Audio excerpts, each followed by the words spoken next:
Hey everyone, today we're going to talk about website security and exactly what that means. So you've probably heard of the term SSL.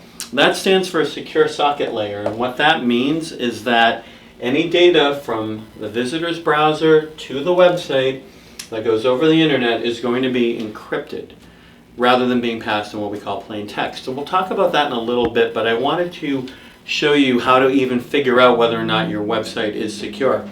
First thing you want to do is, in an address bar of your favorite browser, type in your URL and then look for a padlock there. If the padlock is missing or if the padlock is broken, that means that your site is not secure. You can go to a website called whyknowpadlock.com and that will tell you exactly why your website isn't secure. It'll tell you what you need to look for and what you need to fix.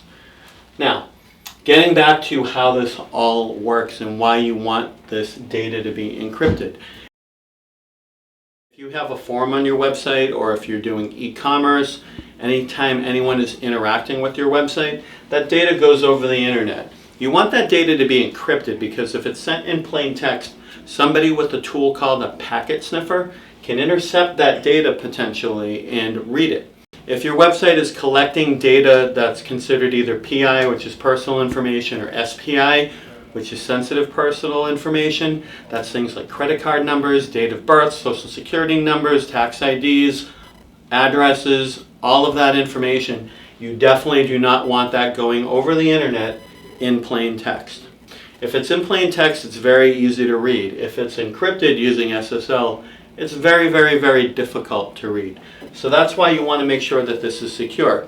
Okay, in addition to the encryption, there are two other things that we want to talk to you about. First is SEO. There are some search engines that will not display results for websites that are not secure. So you want to make sure you're secure for that reason alone. And then the other thing is that sometimes there are schools and businesses that their firewall will block any traffic that goes to a website that is not secure. So what that means is that if somebody is even a teacher or a student at a school, or if they're connecting to their business's network, they cannot go to your website because it's getting blocked by their firewall because it's not secure.